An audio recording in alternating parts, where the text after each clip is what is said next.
Bom, são 17 horas e 8 minutos. Quero agradecer muito a presença de todos, desde a parte da manhã, e eu vejo que hoje vieram aqui permanecer. E como último evento, a última palestra, que não é propriamente um painel, é só um conferencista, marcado para as 17 horas, são 17h08, quer dizer, até conseguimos cumprir, dentro do possível, a nossa jornada.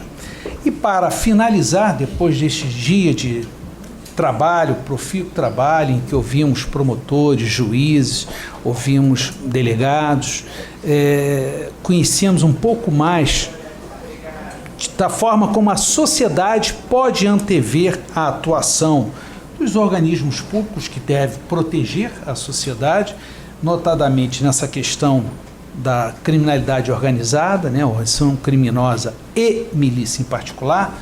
Nós temos agora a presença, e eu já agradeço penhoradamente a consideração, ele também está com uma série de atividades, consultoria, mas da história, né, que aqui está presente, do nosso ex-secretário de Segurança Pública, delegado federal, José Mariano Beltrame, e cuja importância, eu devo dizer, primeiro, não preciso anunciar, porque todos sabem, aqui foi falado, a doutora Bárbara lembrou a questão das UPPs, a importância, e quem criou a ideia, a ideação, que foi comprada, né, por um governo estadual, pelo Executivo, e que teve o apoio do Judiciário, teve o apoio do Legislativo, a ideia das UPPs, está aqui, é de José Mariano Beltrame, como secretário, investiu, muitos não acreditavam, todos os riscos, enfim, a não crença nas autoridades, nas ideações, nas novidades, como colocar a polícia lá dentro da comunidade. E ele sempre disse, não sou eu conferencista, que aquilo era só um passo, e conseguiu entrar, e com coragem, com denodo, colocar lá nas comunidades, mas era necessária a sequência, a questão social, e essa, infelizmente, não veio.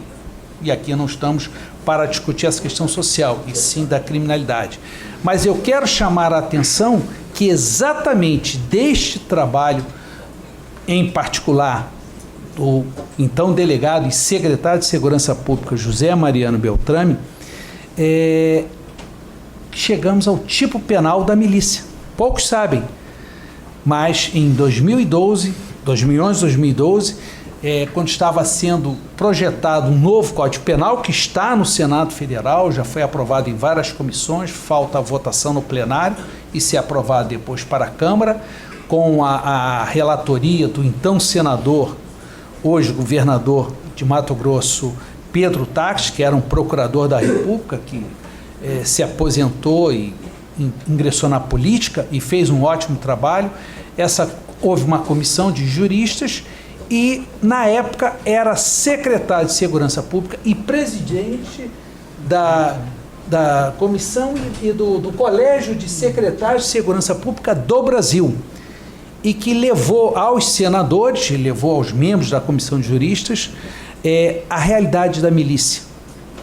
Isso foi tão impressionante, 2011 e 2012, que no projeto Código Penal, em 2012, quando foi entregue ao Senado, foi tipificada a milícia.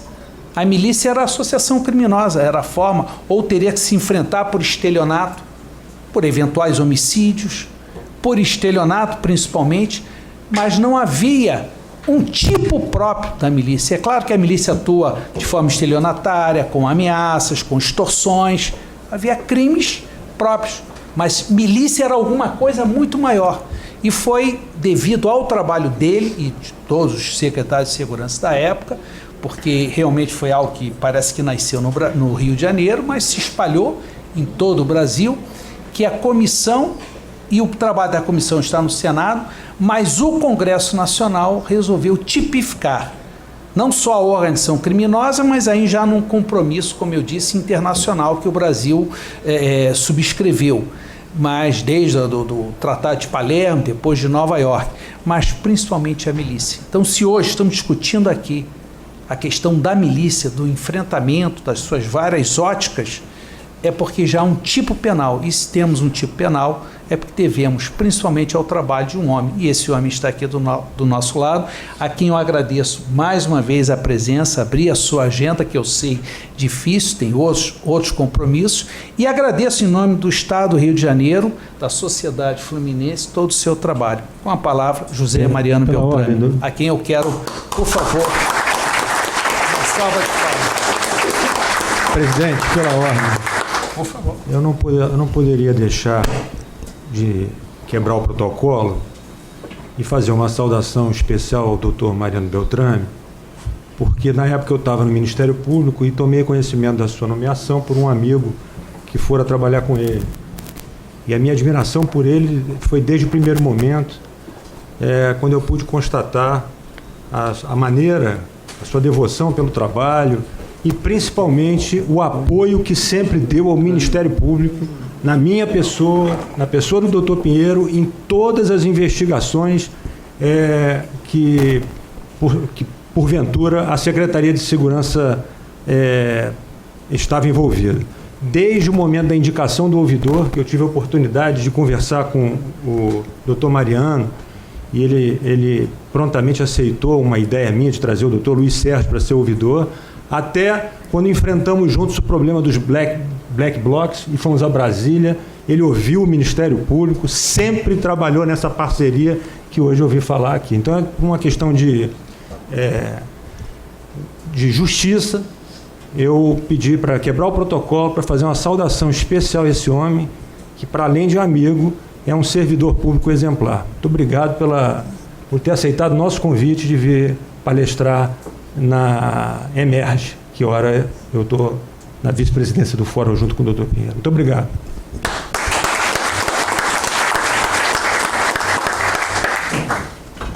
Boa tarde a todos. Boa tarde a todos. Eu vou começar, como todo mundo, agradecendo, né, desembargador, o convite, cumprimentando toda a mesa.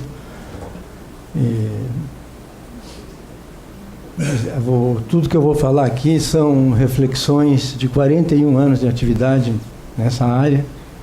Não vou aqui falar de doutrina, de livros, porque acho que militei todo esse período da minha vida dedicado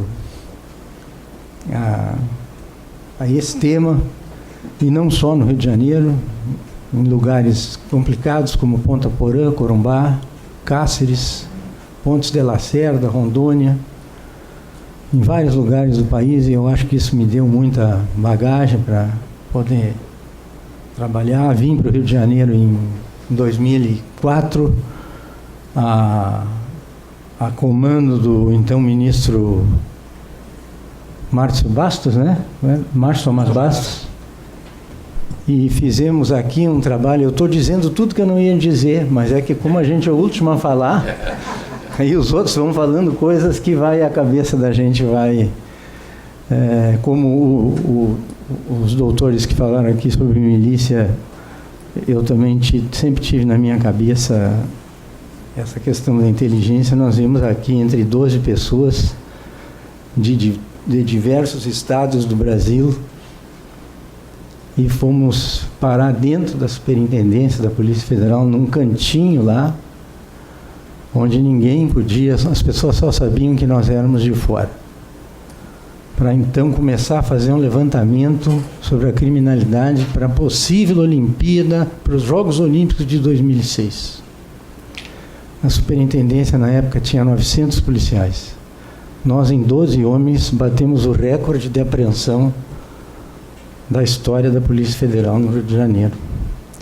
Sozinhos, dentro de uma sala, com equipamento, com tecnologia, mas pessoas dedicadas. Eu, particularmente, morava dentro da superintendência. Então, eu acho que essa questão de termos um combate invisível, ela é crucial. A pessoa que trabalha com inteligência, ela tem que conviver com o anonimato, ela não pode ficar, como a gente diz no Rio Grande do Sul, mordida porque não apareceu Isso faz parte do jogo. Se não é assim, vai para outro lugar. Isso faz parte do anonimato.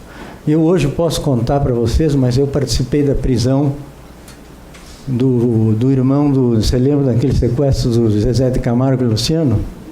Eu participei da prisão, eu prendi aquele cara.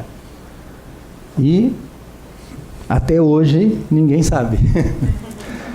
Né? E foi um estardalhaço, foi tudo isso. Eles queriam dar prêmio, queriam dar churrasco, queriam dizer, não. E foi tudo em silêncio, foi tudo quieto, tudo viajando, não tinha tecnologia, não tinha nada. E eu e mais meia dúzia de pessoas que estávamos em Brasília fazendo um outro trabalho, fomos fazer esse aí que nós não tínhamos nada que ver, mas foi uma determinação ministerial. E não tinha tecnologia nenhuma, mas a gente ia inventando como fazer, porque a família, agora eu vou ter que, contei o milagre, eu vou ter que contar o santo, né? A família estava em Campo Grande, no Mato Grosso, e o cara estava em São Paulo para receber o dinheiro. Só que ele estava em São Paulo com um rol de telefones de orelhões, onde ele ligava para a mulher, porque ele ia passar para o Campo Grande e ia pegar o dinheiro do resgate que foi pago e iam para a Bolívia comprar droga. Então nós não conseguimos um orelhão. E eles falavam no celular e diziam, vai por orelhão, vai por orelhão, vai por aí. Nós só conseguimos saber que a esposa tinha pego numa locadora de videocassete, que não é do tempo de vocês, um filme chamado O Menino, não sei o quê. Nós, naquela época, tivemos que levantar todas as locadoras de Campo Grande, todas, e ir uma a uma para saber quem locou o filme de nome tal. E passamos a noite na frente daquele endereço e de manhã cedo o cara chegou para pegar ela. Então também é inteligência, mas a inteligência também é ter esse tipo, é a pessoa também ter essa doação, que eu sei que não dá para cobrar das pessoas, porque as pessoas hoje têm suas necessidades, né? Tem que filho, colégio, essas coisas, eu sei como é que são as coisas, né? Mas a gente era considerado meio maluco, então se metia nessas coisas, e é coisa de polícia. Quem é polícia sabe que e assim tantos outros serviços foram feitos, mas essa história de ficar quieto é essencial, porque infelizmente hoje, se deixar, um repórter é capaz de relatar o inquérito antes que um delegado, e aí complica totalmente o serviço dos senhores. Nós, inclusive, se isso acontecesse, nós éramos punidos por isso, né? Em segundo lugar, dizer assim, do que eu ouvi aqui, que nós não sejamos tão pessimistas, né? Eu talvez seja um dos mais velhos aqui. A gente trabalhou com muita dificuldade, mas muita dificuldade mesmo. Eu acho que as coisas melhoraram muito, mesmo lentamente. Acho que a tecnologia, as coisas no final dos anos 90 para cá vieram numa velocidade espantosa, né? Eu acho que muito se fez, eu acho que a Lava Jato está aí nos mostrando tudo isso, e nos mostrando uma coisa que é importante, que a corrupção não é assim, a corrupção é assim, né? Então, eu acho que tem muita coisa boa que ainda está vindo. Eu vejo hoje na iniciativa privada, já tem empresas que no fim do dia dizem assim, ó, hoje entre meia-noite e 6 da manhã, o seu caminhão pode ser furtado no quilômetro XXX. Por quê? Porque eles põem uma série de informações para dentro de um banco de dados, jogam ali um algoritmo e a máquina te dá a resposta. Então é óbvio que isso um dia deverá chegar nas mãos da polícia, ou do Ministério Público, ou do Poder Judiciário, e assim sucessivamente. Então eu queria dizer que a gente não sejamos tão pessimistas, que eu acho que as coisas evoluíram muito, e acho que o que nós estamos vendo hoje no país é, sem dúvida nenhuma, uma resposta disso. O que a gente precisa é pressa. O Estado é sempre o último. O Estado, ele sempre chega depois, ele é sempre reativo, ele sempre não dá a resposta à altura. Até muito pouco tempo atrás, a segurança pública não dava voto. Hoje a segurança pública é a primeira coisa que uma pessoa sobe num palanque para falar sobre segurança pública. Antes não, porque a segurança pública tem uma história lá atrás muito ruim, né? Então, isso tudo ficou para trás e hoje nós estamos pagando um preço de não ter sido efetivamente profissionais lá na época da Constituição, dar o efetivo e verdadeiro valor tanto para o policial como para as polícias, né?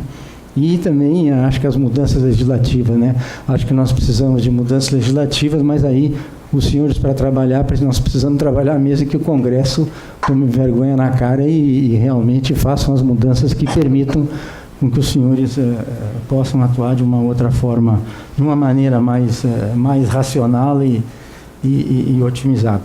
Eu ia falar muito sobre milícia, mas eu acho que os senhores tiveram aqui uma aula completa de milícia, muito melhor do que a minha, né? Muito melhor do que a minha. Eu colocaria 2 pontos na milícia, que é o que eu particularmente tenho muito medo. O primeiro delas é que elas fiquem cartelizadas, que elas se cartelizem, que elas realmente não se unam, mas que elas atuem sob um cartel. Olha, essa área aqui é minha, essa área aqui é tua, essa área aqui é tua, essa área aqui é tua, essa área aqui é tua. O dia que isso acontecer, aí nós vamos ser o México. Então, eu tenho muito medo da cartelização da milícia. Esse é um ponto que eu queria deixar também para reflexão, porque tudo que eu estou dizendo aqui, eu não li, não escrevi, não posso provar, são reflexões da minha experiência. E, em segundo lugar, eu vejo também que a milícia hoje, ela parte para cima de certas facções criminosas que estão mais fracas. Então, ela pode também começar a pegar o terceiro comando, por exemplo, em alguns lugares, e fazer algum tipo de associação com as facções criminosas que estão menores, que estão com menos poder. Eu acho que essas seriam as duas iniciais reparações que eu queria colocar. Eu também, hoje eu descobri uma coisa, a gente está sempre aprendendo, né, que foi com a doutora Lomba. Eu me lembro que vocês também, quando o NEM saiu de uma festa na Rocinha e bateu de frente com uma patrulhinha da PM, domingo de manhã, aquilo virou um... Você deve ser lembrado dessa cena, né? Que os caras correram para dentro do hotel e foi, daí o BOP desceu, pegou os caras e foi com o carro. Eu corri para o batalhão de manhã cedo, a doutora Lomba estava na 10ª que também foi. Aí chegaram com os caras presos lá, e eu me lembro que eles desciam do carro e a doutora Lomba dizia, esse aqui é o fulano de tal, mora no céu, esse aqui é o fulano de tal. E eu fiquei pensando assim, como que essa moça sabe? Como que essa moça sabe o nome de todo mundo? Obviamente ela investigava, sabia onde é que estava, sabia como é que era, sabia, mas não como é que ia entrar lá, né? Como é que ia fazer para pegar? E hoje eu vi, né, mais uma vez o porquê disso, né? E esse trabalho nesses verdadeiros prostíbulos, né, que estão ali, e a polícia faz, e eu garanto que aquilo hoje talvez esteja mais ou menos do mesmo jeito, né? Eu digo aqui que a polícia, ela é uma instituição que está sempre batendo recordes e vai continuar batendo recordes, porque não se mexe efetivamente no problema. A polícia vai bater recorde de apreensão, vai bater recorde de prisão, vai bater recorde de apreensão de armas, de munição de carro, porque não se fazem as outras coisas. Não se mexeu na ordem pública daquele lugar onde a Operação Fortaleza foi feita. E assim sucessivamente. Mas assim, dividindo rapidamente em 3 pontos de macrocriminalidade, eu acho que a primeira experiência, e eu estou convencido disso também, porque hoje viajo muito para o norte, e sem dúvida nenhuma o que acontece aqui, a capital da República é o Rio de Janeiro, não é Brasília, porque o que acontece aqui é o que vai lá para fora, né, é o exemplo do Rio de Janeiro. Eu vejo na minha forma o Estado, né, como que o Estado se apresenta para a sociedade, como que o Estado se mostra para a sociedade. Na minha maneira de ver, o Estado se mostra para a sociedade através de políticas públicas. É através de políticas públicas que ele se mostra para a sociedade. A que ele veio fazer. E políticas públicas concretas, objetivas, mensuráveis e transparentes. Aí vocês, não eu, vão poder medir, e eu não vou falar de UPP, que vocês já devem estar até aqui de UPP, mas vocês que vão ver como está a saúde, como está o transporte, como está a habitação, como estão as outras coisas, e obviamente como está a segurança pública. Eu vejo as pessoas dizerem, o projeto não deu certo, o projeto deu muito certo. Porque as pessoas têm que pensar e que o que deu errado foi o Estado, não os projetos. O projeto deu muito certo. E eu digo isso para vocês olhem para dentro da UERJ hoje. É a mesma coisa do que aconteceu com o projeto dos territórios. Olhem hoje para os ônibus, olhem para os hospitais estaduais. Então o que deu errado foi o Estado do Rio de Janeiro. Isto é que deu errado. E como ele, as políticas públicas que o cercam. Eu imagino a dificuldade que o governador do Estado deve ter hoje para gerir isso tudo. Mas a verdade para mim é que o que deu errado foi o Estado, e não a política pública. Ou o programa, se não é uma política pública, é um programa. Mas as críticas sempre são feitas por engenheiro de obra pronta, né? Depois que o edifício está pronto, diz, olha, aquela janela poderia ficar assim. Mas aqui no Rio de Janeiro, então, eu acho isso, o Estado se faz, ou se mostra para vocês, através de políticas públicas. Então aí para mim vem um ponto que é crucial, que eu continuo pensando desse jeito. Eu pergunto, questiono a vocês o seguinte: como que eu vou ter uma política pública de saúde, não vou falar de segurança, dentro do Chapadão? Como que eu vou ter uma política pública de educação dentro do Complexo do Alemão? E acho que o desembargador Abel colocou muito bem assim, que vem o Estado informal se socorrer do Estado formal. Isto é uma anomia. Isto é uma anomia. Eu sei que tem milícia, que tem uma série de coisas, mas me desculpem, eu acho que este é um problema central.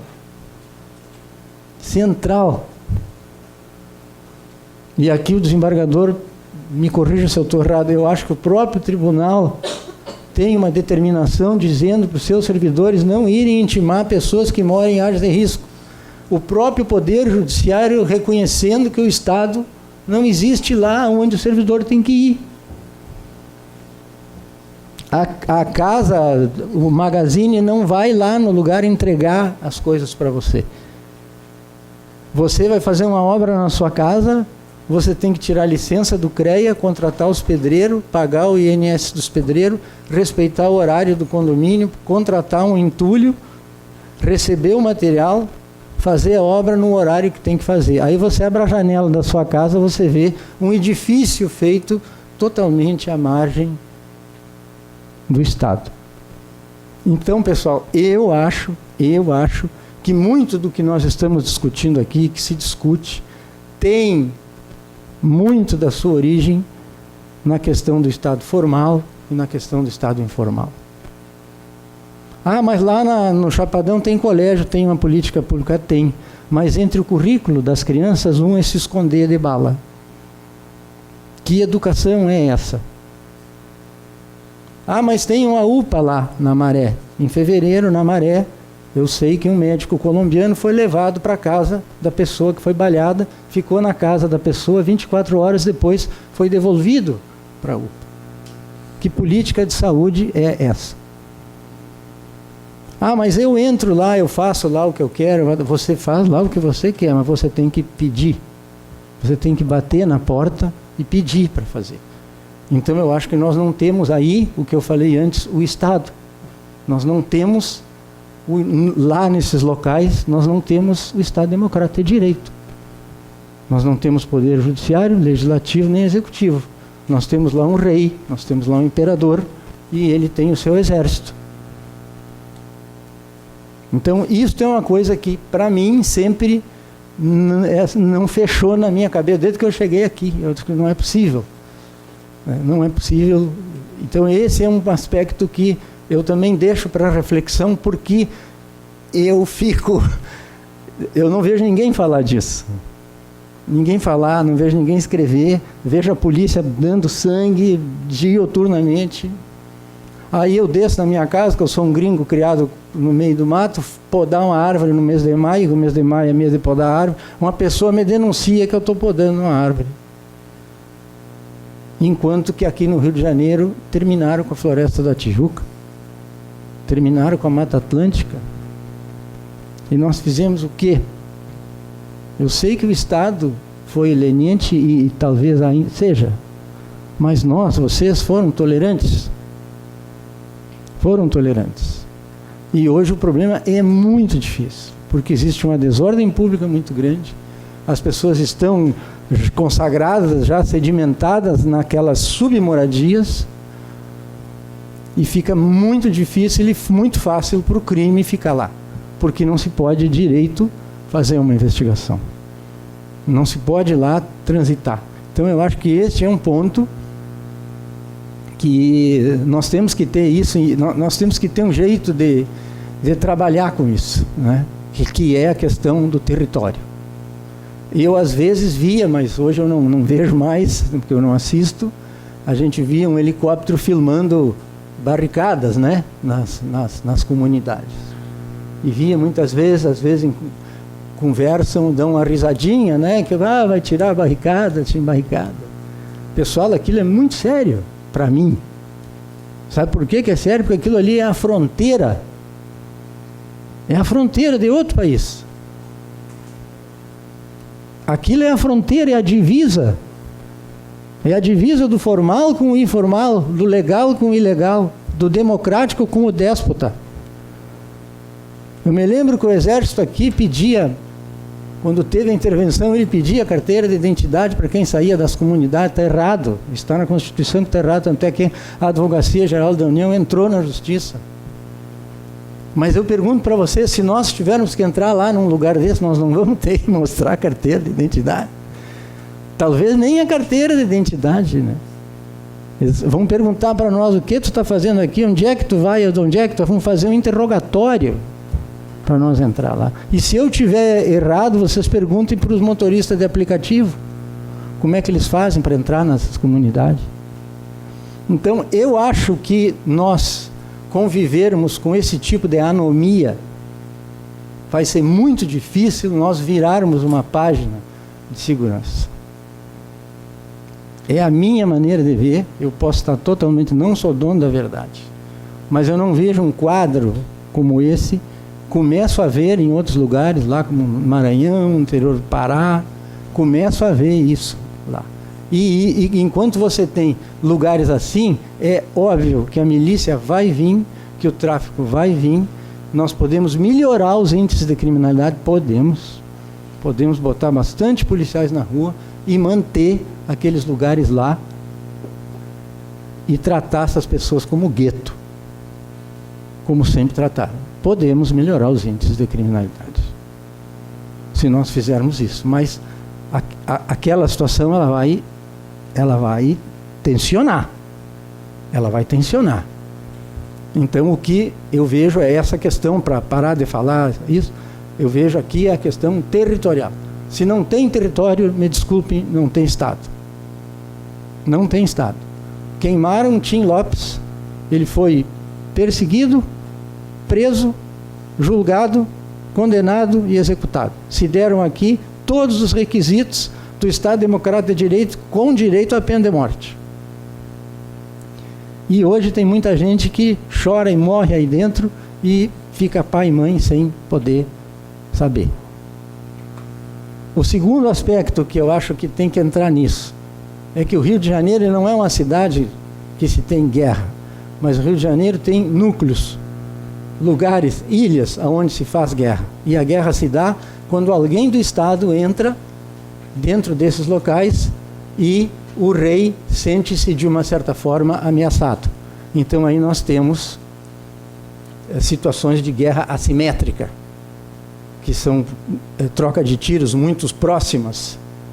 E guerra, quem ganha o que com a guerra? Nada. Quem ganhou o que com a guerra? Não se ganha nada com a guerra. Os policiais são jogados à guerra.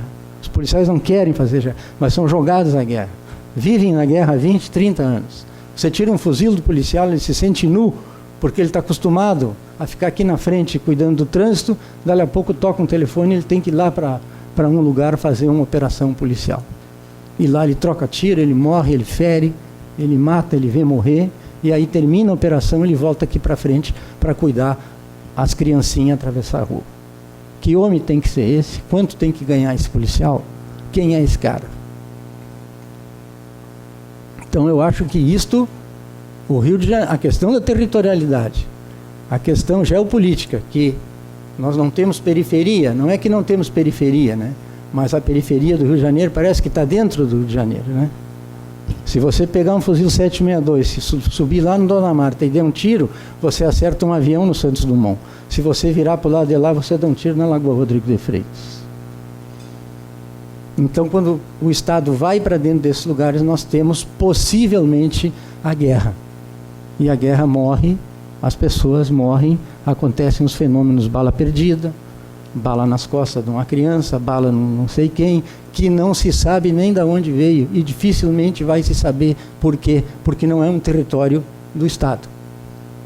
E se o Estado até vai lá fazer uma perícia, mas vai fazer uma operação que está sujeita a causar o dano maior do que o resultado que uma perícia pode trazer. Então eu acho que este é um tema que eu não vou dizer que o PP eu vejo a questão do território. Nós não podemos ter território. O Estado precisa atuar no território como um todo, ou pelo menos proximamente disso. Aquilo que o doutor falou aqui e vejam mais, acontece algum problema lá dentro de ordem penal, acontece lá no mundo informal, no mundo despótico, acontece alguma coisa no mundo penal, as pessoas vão ser julgadas aqui por esse mundo aqui, onde o fato não aconteceu. Então, eu acho que a questão da facção, a questão da milícia, elas se servem muito dessa questão. Se servem muito dessa questão. Eu acho que esse seria o aspecto, o primeiro aspecto que eu acho que é o território. Ah, não tem condição de dominar o território? Ah, vou tirar de lá? Tira, bota num outro lugar para reforçar aquele lugar. Mas não tira para botar em qualquer lugar. Mas acho que esse é um aspecto que a gente tem que ter sempre em mente, é a questão territorial. O Estado tem que ter condições livres de atuar, de fazer suas coisas. Não é que a polícia não entra, a polícia daqui entra em qualquer lugar. Eu estou falando em serviços, em atendimento à comunidade, estou falando em liberdade de ir e vir. São essas questões. O segundo aspecto que eu vejo de macrocriminalidade, que é sem dúvida nenhuma milícia, e também em função da inércia do Estado, eu acredito que ela não vai parar, ela só vai se especializar, né? Vai procurar algum meandro para poder continuar seus negócios, né? Ontem ou anteontem mataram aquele cara num consultório dentário aí, né? E se vocês viram, hoje de manhã no México mataram o policial que prendeu aquele filho do El Chapo com 151 tiros, né? Então, ou a gente reage, pessoal, sabe? Eu fico preocupado porque eu vejo lá no norte, já tem lá umas facções dizendo que são sócias do Comando Vermelho, que são sócias do PCC, e já agindo como se fossem, né? E que na verdade, para mim, não são. Mas a gente vê e já tem milícia lá, já tem, e isso causa para mim uma angústia, né, de ver essas coisas acontecer. E o terceiro ponto que eu vejo no Brasil, que eu acho que talvez seja o que eu venha contribuir de novo aqui, porque o resto foi tudo falado, para mim é o PCC. PCC, eu conheço um pouco do PCC, que eu trabalhei num evento que eles foram assaltar o Banco do Brasil em Porto Alegre. Nós conseguimos antecipar, mas é uma instituição extremamente organizada, uma instituição que tem um protocolo, tem um método, não admite nenhum tipo de ostentação. O PCC, na minha opinião, jamais vai fazer qualquer convênio ou encontro com facções cariocas, porque a nossa sorte aqui é que esse tipo de crime de facção não é crime organizado, é desorganizado. Por isso que ainda a gente pode dar alguma resposta. Mas o PCC é o contrário. A liderança do PCC está no Paraguai, a liderança do PCC não está mais aqui, a liderança do PCC não mata, porque ela sabe que homicídio, normalmente 99% dos casos de homicídio são registrados, e isto chama, de uma certa forma, a atenção das autoridades, e a autoridade vai cobrar a polícia por um resultado, e o homicídio ajuda a medir o IDH de uma sociedade. Então vocês veem o seguinte, como é que o Taubaté, que faz parte da Grande São Paulo, que é o berço do PCC, vocês já se deram conta que ele tem o melhor índice de homicídio do Brasil? E tem uma facção das mais fortes, das mais empoderadas, que talvez a gente tenha no país? Eles preferem matar 2 ou 3 ou 4 vigilantes de um carro forte e faturar milhões, do que ficar vendendo papelote de 5, de 10 ou de 15 aqui na esquina do Rio de Janeiro ou de qualquer outro lugar. Então eu acho que eu sei que também a Polícia Federal, a própria Polícia Civil, estão fazendo algumas ações, mas eles são extremamente resilientes, extremamente organizados, são batizados, quem está fora do presídio paga mais, quem está dentro do presídio paga menos, mas eles têm por objetivo fazer isso desde que houve o massacre do Carandiru, onde muitos conhecidos deles foram ali exterminados. Eles hoje estão no Paraguai, já mataram lá a liderança que vendia armas para cá, o monopólio de armas está com eles. O Comando Vermelho tentou ir para lá, não se acertou, tanto é que até enquanto eu acompanhava, as coisas do PCC saíam por Ponta Porã e as coisas do Comando Vermelho saíam por Foz do Iguaçu. Eles hoje assumiram a venda de armas lá e estão assumindo a droga na Bolívia. Mas eles não querem mais mandar a droga para cá. Eles querem mandar a droga para a Europa através dos rios amazônicos. Porque os portos brasileiros, a partir de 2 anos para cá, por uma exigência legal, passou a botar radares, e vocês podem ver, as apreensões de drogas no Porto de Santos e Paranaguá subiu. Sexta-feira pegaram 890 quilos de cocaína em Paranaguá. Então eles estão saindo lá por cima, pelo Amazonas. E lá teve uma pequena rixa com aquela facção, né, Filhos da FDN, uma coisa assim, mas é mais conversa, para mim, é mais conversa do que qualquer coisa que possa impedir o PCC de fazer uma ação. Eu acho que nós aqui no Rio de Janeiro talvez estejamos um pouco livres do PCC em função desses problemas muito característicos aqui, né? Essa questão geopolítica, a questão da facção e a questão da ostentação, né? O bandido aqui, ele tem mania de ostentar e o PCC é o contrário, né? Ele não tem absolutamente qualquer tipo de preocupação com isso. Ele quer dinheiro e quer, se possível, vender essa droga, vender isso em euro, que é muito mais negócio do que ficar faturando papelote aqui em qualquer local. Eu deixaria esses 3 pontos, né, para a gente refletir, que é algo que me preocupa, continua me preocupando muito, né? Não vou falar aqui se políticas estão certas ou erradas, eu só acho que a gente tem que cuidar muito disso, né?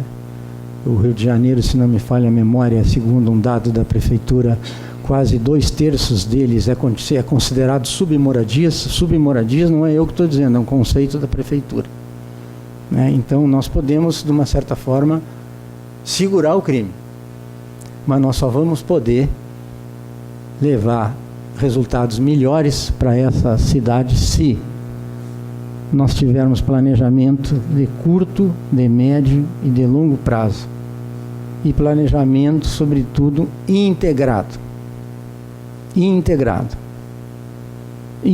Não adianta a polícia ir, se o bombeiro não vai, se não sei quem mais não vai. Eu sempre morri na praia dizendo isso, e estou aqui reafirmando: se nós não melhorarmos o nível de cidadania dessa população, nós vamos continuar, não vou dizer marcando passo, porque eu vejo as polícias e o próprio Ministério Público e a Justiça muito atuante.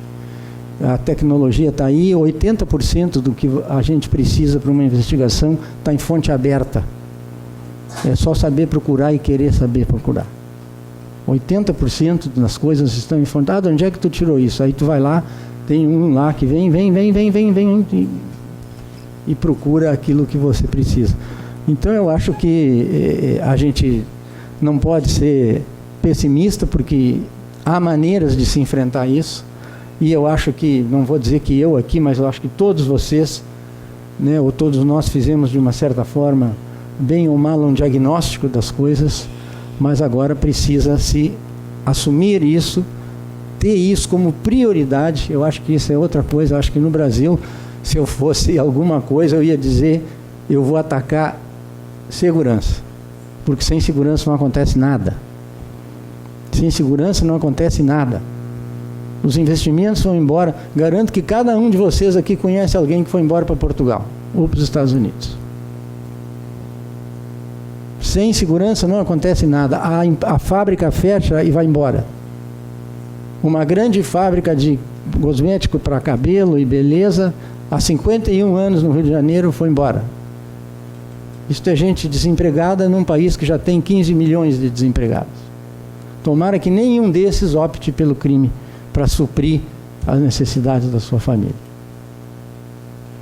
Então, o problema, eu acho que ele é de uma decisão de alguém, ou de alguém dizer que um grupo de pessoas e de instituições vai atacar isso. E não vai vencer o jogo.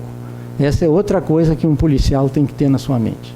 Segurança pública você não vence. Segurança pública você minimiza. Segurança pública você distensiona. Segurança pública você procura baixar índices de criminalidade. Por quê? Porque segurança pública é do fato social.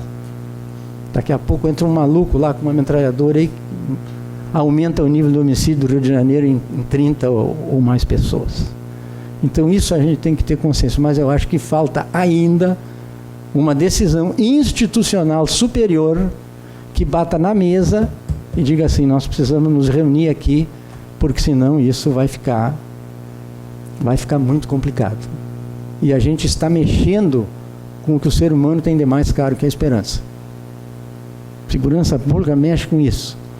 No momento que eu tenho um filho de 9 anos, no momento que você, para levar ele num aniversário, você tem que fazer uma matriz SWOT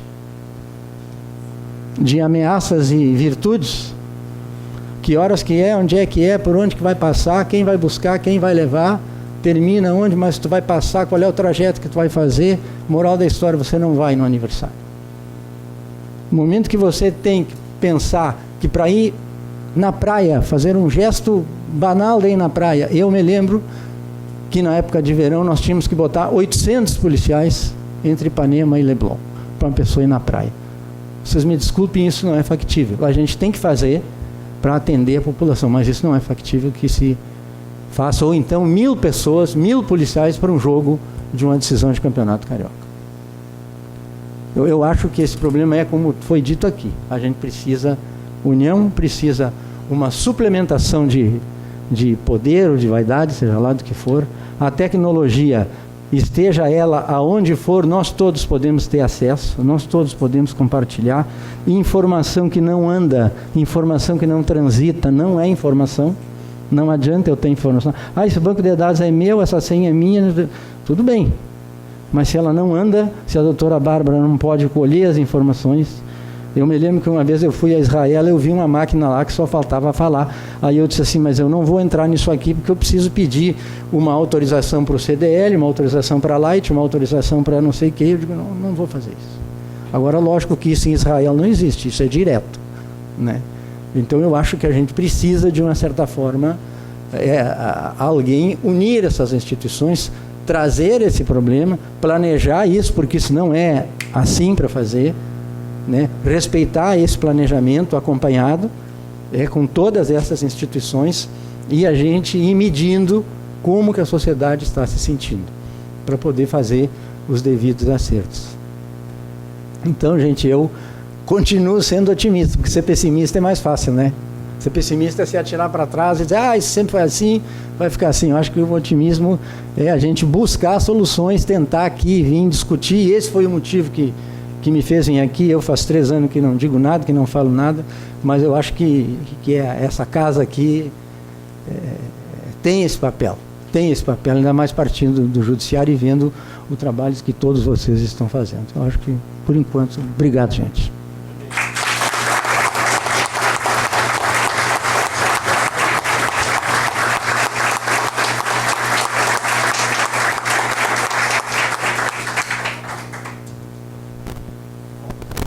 Cumprindo a formalidade, eu convido ao desembargador Marcos André Schutte para entregar o certificado ao nosso conferencista, até pela sua relação, amizade, também, vice-presidente.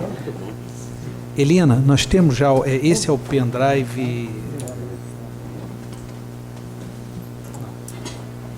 Oi? O pendrive já da tecnologia está sendo feito, o nosso homenageado receberá.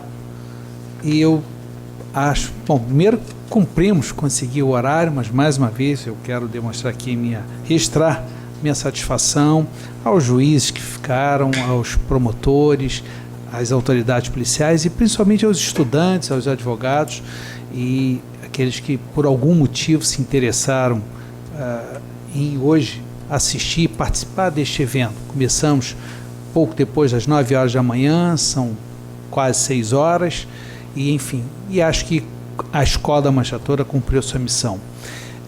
Quero crer que eu não preciso acrescentar nada que o Dr. José Mariano Beltrame falou, e registrar que ele, e nós somos testemunhas, disse, há 3 anos ele não fala, não dá entrevista, se recolheu depois de todo um trabalho, cumprindo a sua nova jornada, mas veio aqui.